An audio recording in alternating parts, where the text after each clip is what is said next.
APD penangkal petir. Outline.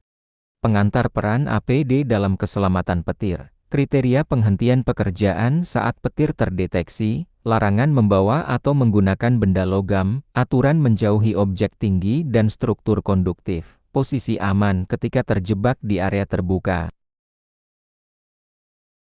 Tujuan: mengurangi risiko tersambar petir selama pekerjaan outdoor, mencegah kontak dengan benda konduktif yang dapat mengalirkan arus petir, memberikan panduan tindakan cepat ketika petir terdeteksi di sekitar lokasi kerja, memastikan pekerja mengambil posisi aman jika tidak dapat melakukan evakuasi, meningkatkan disiplin keselamatan sehingga APD dan prosedur dapat bekerja secara efektif sebagai satu sistem proteksi.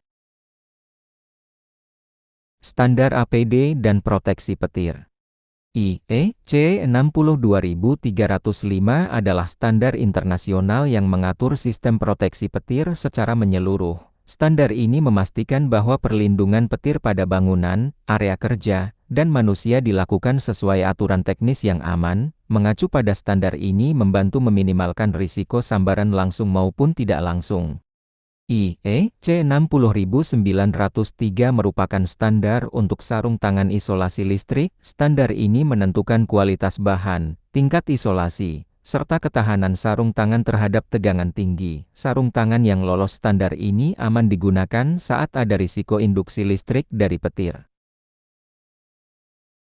Persyaratan sistem perlindungan petir.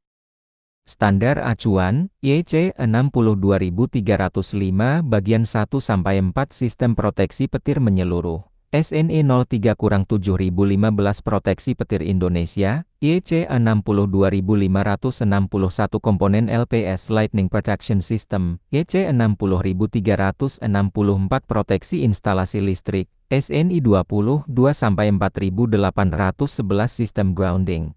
IEC 60903 Sarung tangan isolasi. APD dasar untuk perlindungan petir. Pertama, sepatu safety berisolasi, terbuat dari bahan isolator, mengurangi risiko tegangan langkah di tanah basah. 2. Sarung tangan isolasi, bahan karet khusus IEC 60903, melindungi dari arus induksi saat menyentuh objek berpotensi bertegangan. 3. Helm safety non-metal, material komposit atau HDB tanpa logam, mencegah risiko sambaran sekunder. 4. Pakaian kerja non-konduktif. Hindari resleting atau kancing logam besar, gunakan bahan sintetis anti-statis. APD khusus untuk area rawan petir. Anti-static lightning protection suite. Baju khusus non-konduktif dan anti-statis, untuk pekerjaan di tower, tangki, atau industri berat. Grounding equipotential bonding strap, bukan APD yang dipakai di tubuh, mengurangi beda potensial pada pekerjaan ketinggian. Portable lightning detector, dipasang di helm atau sabuk, mendeteksi medan elektromagnetik petir dalam radius tertentu. Radio komunikasi intrinsically safe, tanpa antena logam panjang, mengurangi risiko induksi dan percikan listrik. APD tambahan untuk area rawan petir. Pertama, safety harness, mengamankan pekerja di ketinggian saat evakuasi dari tower atau crane, mencegah jatuh ketika kondisi cuaca memburuk. 2. Ear protection, mengurangi dampak ledakan suara petir jarak dekat, melindungi pendengaran agar tetap aman. 3. Handy talkie anti-petir rubberized, alat komunikasi darurat tanpa bagian logam terbuka, aman digunakan saat area berisiko petir. Keempat, emergency flashlight non-metal, senter darurat berbahan non-logam untuk navigasi saat listrik padam, mengurangi risiko induksi petir pada alat. APD dasar untuk umum.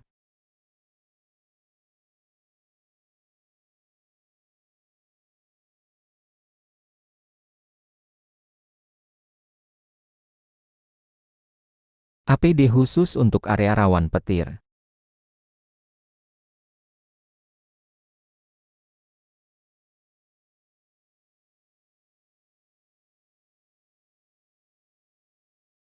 APD tambahan yang tergantung area kerja.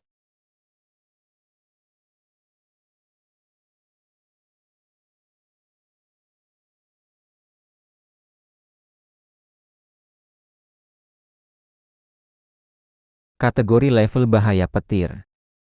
Level siaga petir 10-20 kamu. Level siaga ditetapkan saat petir masih berada dalam radius 10-20 kamu. Pada tahap ini, pengawas mulai meningkatkan pemantauan dan memberi peringatan kepada pekerja. Pekerjaan masih boleh berjalan, namun harus disiapkan rencana penghentian cepat. Kedua level bahaya petir 10 km. Level bahaya berlaku ketika jarak petir sudah kurang dari 10 km. Seluruh pekerjaan luar ruangan harus dihentikan karena risiko sambaran meningkat tajam. Pekerja diminta berkumpul di titik aman sambil menunggu instruksi berikutnya. Ketiga level evakuasi petir 5 km. Level evakuasi berlaku saat petir sudah berada dalam radius 5 km atau lebih dekat. Kondisi ini sangat berbahaya dan dapat menyebabkan sambaran mendadak. Pekerja harus segera dievakuasi ke bangunan terlindungi atau shelter yang aman dari petir. Peringatan dini.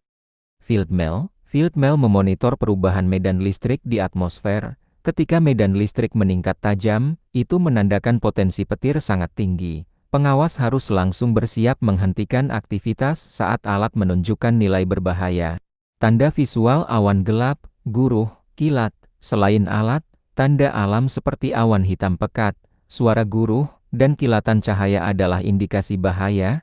Jika tanda visual muncul, pekerja harus meningkatkan kewaspadaan. Pengawas wajib segera melakukan penilaian cepat apakah pekerjaan harus dihentikan. Kriteria risiko tinggi. Petir 10 km. Hentikan semua pekerjaan. Jika petir terdeteksi dalam radius 10 km, semua pekerjaan luar ruangan wajib dihentikan. Area kerja masuk kategori bahaya sedang hingga tinggi. Pekerja harus menuju area yang lebih aman sambil menunggu instruksi berikutnya. Petir 5 km. Evakuasi segera. Jika jarak petir sudah mencapai 5 km atau kurang, situasi masuk kategori bahaya ekstrem. Pekerja harus segera dievakuasi ke bangunan aman atau shelter yang terlindungi sistem proteksi petir. Tidak ada aktivitas yang diperbolehkan sampai kondisi benar-benar aman. Perilaku kerja. A. Hentikan semua pekerjaan outdoor jika petir terdeteksi 10 km menggunakan lightning detector atau BMKG. Muncul awan gelap tebal, guruh, atau tanda peningkatan aktivitas petir. B. Hindari membawa atau menggunakan benda logam, payung logam, tongkat, tripod, scaffolding metal, alat kerja dengan permukaan logam panjang atau terbuka. C. Tetap pada posisi aman. Jika terjebak di area terbuka, ambil posisi membungkuk lightning safety position, jongkok, kaki rapat, hindari berada dekat tiang, pagar, pipa, pohon, atau struktur logam lainnya. Prosedur sebelum pekerjaan dimulai. Pastikan semua pekerja memakai APD standar. Periksa grounding peralatan, crane, genset, scaffold. Pastikan tidak ada material logam yang tidak perlu. Berikan safety briefing tentang bahaya petir. Pastikan jalur evakuasi jelas. SOP saat petir terdeteksi. Pertama, hentikan semua pekerjaan luar ruangan. Begitu petir terdeteksi di area sekitar, seluruh aktivitas luar ruangan harus dihentikan. Langkah ini penting karena sambaran dapat terjadi tanpa peringatan. Pekerja harus segera menuju area aman yang sudah ditentukan. Kedua, turunkan pekerja dari tower, crane, dan area tinggi. Pekerja yang berada di tower, crane, scaffolding, atau area elevated harus segera turun. Area tinggi memiliki risiko sambaran paling besar. Instruksi ini harus dilakukan secepat mungkin untuk menghindari bahaya. Ketiga, jauhkan pekerja dari material logam dan instalasi listrik. Material logam mudah menghantarkan listrik dari sambaran petir. Pekerja harus menjauhi pipa, pagar, rangka baja, panel listrik, dan kabel terbuka. Menjaga jarak dari logam mengurangi risiko konduksi arus ke tubuh. SOP evakuasi petir. Pertama, evakuasi ke bangunan dengan proteksi petir. Pekerja dipindahkan ke bangunan yang memiliki sistem proteksi petir standar. Bangunan ini menjadi tempat paling aman karena mampu menyalurkan energi petir ke tanah. Evakuasi harus dilakukan segera ketika jarak petir makin dekat. Kedua, cari daerah rendah jika tidak ada bangunan. Jika tidak tersedia bangunan terlindungi, pekerja harus bergerak ke area rendah. Area rendah mengurangi kemungkinan menjadi titik sambaran, jauhi pohon, tiang, dan struktur tinggi lainnya. Ketiga, hindari pohon dan struktur logam tipis. Pohon serta tiang logam tipis adalah titik populer sambaran petir. Berteduh di bawahnya sangat berbahaya karena bisa mengalirkan arus ke tubuh. Pekerja harus tetap berada di ruang terbuka namun pada posisi rendah. Catatan penting terkait APD bahaya petir. Perlu dipahami bahwa tidak ada APD yang mampu memberikan perlindungan terhadap sambaran petir langsung. Seluruh APD yang tercantum dalam pedoman ini hanya berfungsi untuk mengurangi risiko akibat kilatan tidak langsung, seperti induksi listrik, step voltage tegangan langkah, touch voltage tegangan sentuh, arus menyebar dari sambaran di sekitar area kerja. Membantu meminimalkan dampak sekunder, seperti serpihan, ledakan kecil, atau kerusakan peralatan yang terinduksi petir. Oleh karena itu, APD bukan alat untuk menghadapi sambaran langsung, dan tidak boleh dijadikan dasar untuk tetap bekerja dalam kondisi cuaca ekstrem. Kebijakan keselamatan cuaca ekstrem. Wajib menghentikan pekerjaan outdoor. Penghentian pekerjaan dilakukan tanpa pengecualian, karena sambaran langsung tidak dapat ditahan oleh APD apapun. Semua pekerja harus segera dievakuasi ke area aman dan terlindungi sistem proteksi petir. Prioritas adalah pencegahan dan evakuasi, peringatan dini melalui lightning detector, radar cuaca, atau pengamatan visual menjadi alat utama proteksi. APD hanya berfungsi sebagai pelengkap mitigasi, bukan pengganti prosedur penghentian kerja.